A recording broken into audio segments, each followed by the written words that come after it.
No centro de uma metrópole sufocada por prédios cinzentos, ergue-se um edifício antigo chamado Residencial Aurora. Foi um dos primeiros prédios de luxo da cidade nos anos 1950, mas hoje, encardido e esquecido, é refúgio de estudantes, idosos solitários e gente que não pode pagar coisa melhor. Apesar das rachaduras nas paredes, ninguém se muda dali. Talvez por medo de mudar. Talvez por algo pior. O que quase ninguém comenta é o que há no 5º andar. O prédio só tem 4 andares habitáveis, dizem. Mas entre o 4º e o 6º, há uma porta sempre trancada, com uma pequena placa de metal, sem número. Quem mora ali há muito tempo conta que, se você escutar com atenção à noite, dá para ouvir batidas baixas, choros contidos e um rangido que lembra uma cadeira de balanço. O novo morador. Hugo, 27 anos, veio do interior. Conseguiu emprego num escritório e precisava de um aluguel barato. O porteiro, um homem velho chamado Serafim, o olhou com pena quando ele assinou o contrato. Antes de entregar a chave, Serafim disse, em voz baixa: "Se ouvir alguém bater na sua porta depois da meia-noite, não abra." Hugo riu, achou superstição boba. Na primeira semana, tudo correu bem, até que, numa noite de chuva, enquanto voltava do trabalho, reparou na tal porta do 5º andar. Subia de escada, porque o elevador vivia quebrado. Ao passar pelo andar fantasma, notou a porta entreaberta. Dentro, escuridão total. E algo como uma respiração lenta, grave, que parou assim que ele ficou parado ali, curioso. Resolveu não olhar mais. Mas a imagem da porta ficou gravada na cabeça dele. As batidas. 2 noites depois, às 2 horas da manhã, Hugo acordou com 3 batidas na porta do seu apartamento. Primeiro suaves, depois fortes, como socos abafados. Ele se aproximou devagar, espiou pelo olho mágico. Não havia ninguém no corredor. Quando abriu, um vento gelado soprou por suas pernas. O corredor estava escuro, exceto pela luz de emergência piscando. Hugo sentiu cheiro de mofo, ferrugem e alguma coisa podre. Não viu nada. Mas, quando fechou a porta, encontrou marcas de mão, como impressões sujas de alguém que tivesse se apoiado ali, de dentro para fora. O 5º andar chamando. Na noite seguinte, acordou com passos de alguém arrastando os pés. Vieram do corredor, subiram as escadas, pararam exatamente na frente da porta do 5º andar. Hugo abriu a porta do seu apartamento devagar, colocou a cabeça para fora. E ouviu um sussurro. "Hugo, abre para mim." Era uma voz de mulher, baixa, rouca, suplicante. Ele desceu, pé ante pé, até o andar de baixo, mas não viu nada além da porta, agora entreaberta de novo, deixando escapar um cheiro úmido. Dentro, Hugo viu uma cadeira de balanço balançando sozinha no escuro, rangendo devagar. E, no chão, marcas de goteiras, como pegadas molhadas indo de um canto da sala para dentro de um armário. A mulher do armário. Na madrugada seguinte, Hugo sonhou. Sonhou que entrava no 5º andar. Via a cadeira, parada. O armário aberto. De dentro, uma mulher saía, de vestido branco encharcado, pele pálida, cabelos longos colando no rosto. Seus olhos eram escuros, fundos, mas sorriam. No sonho, ela dizia: "Estou tão sozinha aqui. Fica comigo." Hugo acordou sentado na própria cama, tremendo, com os pés molhados. O lençol tinha manchas de lama. Na porta, 3 batidas, agora mais fortes, como se alguém esmurrasse de dentro para fora. Ele correu, olhou pelo olho mágico, não havia ninguém. Mas ouviu passos descendo a escada, indo embora devagar, rangendo degrau por degrau. Serafim conta. Na manhã seguinte, Hugo procurou Serafim. O velho olhou para o chão, acendeu um cigarro trêmulo e contou. Décadas atrás, uma jovem chamada Isabela morava no 5º andar, quando ainda era habitado. Tinha depressão profunda, vivia sozinha. Um dia, trancou-se no apartamento e desapareceu. Meses depois, encontraram o corpo dentro de um armário, já em decomposição, abraçada a uma cadeira de balanço. O cheiro horrível se espalhou pelo prédio todo. Desde então, quem mora ali escuta batidas. É Isabela tentando não ficar sozinha, chamando quem passa para dentro. A última porta. Hugo jurou ignorar. Tentou não subir mais pelas escadas. Tentou usar o elevador, mas o elevador parava no 5º andar toda vez, sozinho. A porta se abria, e Hugo via o corredor escuro, a porta entreaberta, a cadeira rangendo. Numa noite sem lua, Hugo acordou de novo. 3 batidas fortes. Foi até a porta do seu AP, mas não era ali. Veio do corredor, do 5º andar, como se alguém esmurrasse por dentro das paredes. Quando abriu a porta, não se controlou, desceu correndo. Viu a porta do 5º andar escancarada, a cadeira parada, o armário aberto, e Isabela, de pé, sorrindo, braços estendidos. Ele entrou.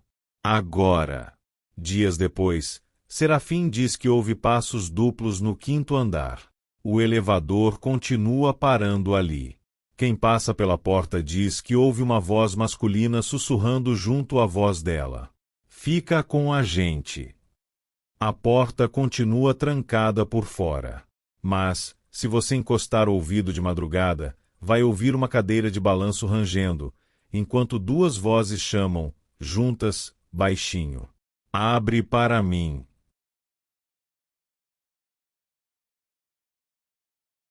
No coração de uma cidadezinha esquecida pelo tempo, havia uma casa vitoriana conhecida por um único cômodo que ninguém ousava usar, o quarto vermelho.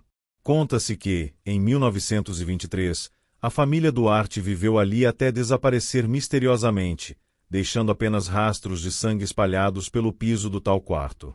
Dizia-se que a filha mais nova, Mariana Duarte, sofria de sonambulismo. Todas as noites, caminhava pela casa, abria portas, murmurava coisas estranhas. A mãe, desesperada, certa noite a seguiu até o quarto vermelho. Entrou atrás dela e ninguém mais saiu. Desde então, quem passa em frente à casa jura ouvir choros abafados, risadas de criança e, às vezes, batidas frenéticas na janela do quarto, como se alguém lá dentro implorasse para sair. Em 1985, Gabriel, um jovem professor recém-formado, comprou a casa por um preço simbólico. Queria sossego, distância da cidade grande, e ignorava as lendas.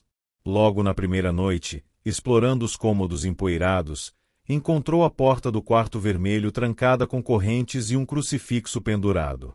Sorriu, achou exagero de superstição. Passou a mão, sentiu o frio do metal na maçaneta. Enquanto dormia, sonhou com uma menina de vestido branco, sentada no canto do quarto, de costas. Ele tentava chamá-la, mas a voz não saía. Quando a menina se virava, tinha os olhos completamente negros e a boca costurada com fios de cobre. Dias depois, Gabriel começou a ouvir arranhões na porta do quarto vermelho. À noite, sentia correntes se mexendo sozinhas. Tentou ignorar, mas os ruídos ficavam mais fortes, como se algo quisesse sair dali. Uma madrugada, acordou com uma pancada seca, a porta se abriu sozinha. Dentro, o quarto era um breu. Ele jurava ouvir respiração pesada, mas não via nada além de uma mancha escura na parede do fundo. No dia seguinte, encontrou pegadas de pés descalços, molhados, que começavam dentro do quarto vermelho e iam até sua cama. Desesperado, Gabriel chamou um padre local. O velho padre olhou para o quarto vermelho, fez o sinal da cruz e se recusou a entrar. Disse que dentro daquela casa ficou algo que não era mais humano. Um fragmento de agonia que se alimentava de quem ousasse abrir a porta. O padre tentou abençoar o quarto do lado de fora, mas a vela se apagava sozinha. O crucifixo caiu de suas mãos, como se fosse repelido pela madeira da porta. Na terceira semana, Gabriel começou a ter lapsos de memória. Acordava no meio da noite dentro do quarto vermelho, sentado no chão, olhando para a parede. Às vezes, acordava de pé, com as mãos sangrando de tanto arranhar a madeira. Encontrava palavras riscadas na pintura vermelha. Você me vê. Fique comigo. Certa noite, ouviu uma risada fina ecoando pelo corredor. Seguiu o som, encontrou a porta aberta. Dentro, viu Mariana, a menina pálida, com os olhos negros, segurando uma boneca sem cabeça. Ela apontava para a parede, onde algo pulsava, como carne viva, respirando, formando um buraco escuro. Quando piscou, estava de volta à cama, mas com os pés cobertos de poeira vermelha. Gabriel decidiu ir embora. Fez as malas, ligou o carro, mas o portão de ferro não abria, por mais que tentasse. Voltou para dentro, para tentar buscar uma ferramenta. Então ouviu uma batida forte atrás de si. O quarto vermelho estava aberto de novo. Dentro, uma voz sussurrava seu nome, como se Mariana o chamasse para brincar. Ele entrou.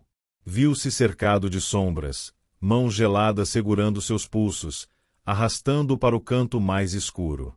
A última coisa que ouviu foi a porta se fechando atrás dele, trancando-se com as correntes que um dia ele mesmo tirou. Quando encontraram a casa, meses depois, estava vazia. Nenhum sinal de Gabriel. Mas a porta do quarto vermelho estava selada novamente, mais grossa, mais pesada, como se a própria casa quisesse manter algo lá dentro. Hoje, dizem que, se alguém encosta o ouvido na porta à noite, ouve uma voz rouca, masculina, pedindo: abre para mim. Estou sozinho aqui. E quem ousa abrir, nunca mais sai.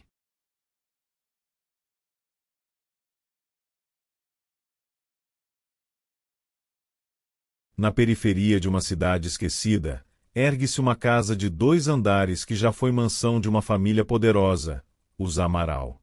Hoje, coberta de aras mortas e janelas pregadas com tábuas, é um segredo sujo do bairro. Todo mundo conhece, mas ninguém admite que já entrou.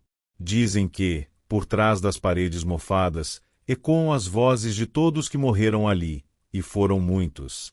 O mais famoso deles foi o patriarca, Geraldo Amaral, um magnata arrogante que, depois de perder tudo, enlouqueceu e assassinou a família inteira numa noite chuvosa de 1938. Seu corpo nunca foi encontrado, mas manchas escuras permanecem no assoalho da sala, como uma tatuagem que a casa se recusa a apagar. Décadas depois, 4 amigos, Caio, Renata, Jonas e Elisa, decidiram explorar a casa numa noite de sexta-feira. Queriam filmar tudo para um canal de lendas urbanas. Riram quando arrombaram a porta dos fundos. Riram enquanto apontavam lanternas para paredes cobertas de rabiscos, símbolos estranhos, velas derretidas. Riram, até ouvirem a primeira voz. Uma voz fraca, mas próxima, que murmurava atrás de uma porta trancada no porão. Voltem amanhã. Caio, empolgado, forçou a porta do porão com uma marreta. O cheiro de mofo misturado a ferro enferrujado tomou o corredor. Lá embaixo, encontraram degraus de madeira podre, levando a um salão úmido. No chão, restos de móveis, brinquedos quebrados e dezenas de frascos de vidro, cada um com um pedaço de papel dentro. Renata pegou um frasco. Dentro havia um nome, escrito com caligrafia tremida: Jonas de Oliveira, o mesmo nome do amigo que segurava a lanterna atrás dela. Jonas, pálido, derrubou o frasco. Quando se virou, sentiu algo roçar o ombro. Não havia ninguém. Mas uma voz, quase no ouvido dele, sussurrou: Você já está aqui. Enquanto os outros discutiam se era brincadeira, Jonas sumiu. Caio jurou que ele subiu de volta pela escada, mas a porta estava trancada por dentro. Gritaram, bateram na madeira. Nada. O barulho de passos correndo no andar de cima gelou o sangue de Elisa. Eles correram de volta ao térreo, vasculharam a casa inteira. Não acharam Jonas, mas encontraram no corredor o mesmo frasco, agora quebrado, com papel rasgado ao meio. Renata queria sair, mas Caio insistia em filmar mais. Encontraram o quarto principal, onde, segundo lendas, Geraldo Amaral matou a esposa. As paredes ainda tinham marcas escuras, pingos que escorriam como se nunca secassem. Enquanto ajustava a câmera, Caio ouviu um sussurro vindo do armário embutido. Venha ver. Quando abriu, não havia nada além de um buraco na madeira, como uma passagem estreita para dentro das paredes. Ele rastejou para ver até onde ia. Renata e Elisa ficaram para trás, chamando-o em vão. Minutos depois, ouviram a voz dele, vinda do andar de baixo, uma risada rouca misturada a soluços. Quando correram até lá, encontraram apenas a câmera caída. Gravando. O visor mostrava o interior do buraco, Caio, parado, olhando fixamente para algo que não aparecia na lente. Atrás dele, silhuetas cinzentas surgiam, sussurrando em coro. Agora restavam duas.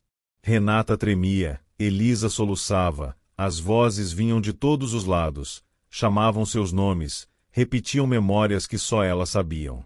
Fotos antigas surgiram penduradas nas paredes, fotos delas mesmas, tiradas dentro da casa, em poses que nunca fizeram. Tentaram abrir a porta da frente. Pregos gigantes a mantinham fechada. Tentaram quebrar janelas. Do outro lado, viam apenas tijolos, como se a casa tivesse engolido cada saída. No segundo andar, encontraram um quarto trancado com correntes.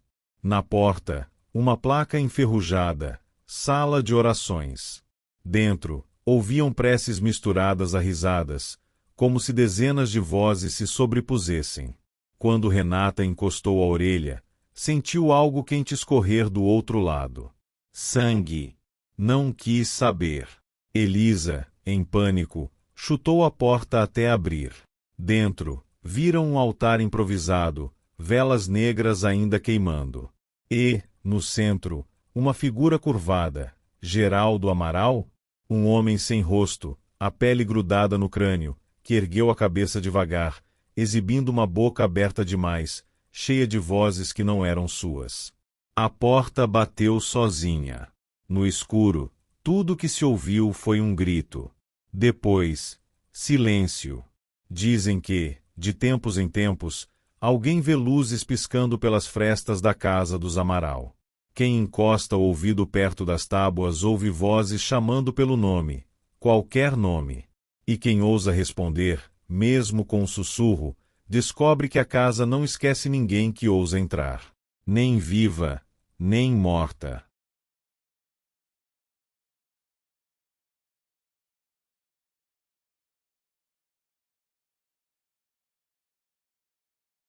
No alto de uma colina isolada, onde o vento parece carregar vozes antigas, ergue-se o que restou do asilo Santa Luzia.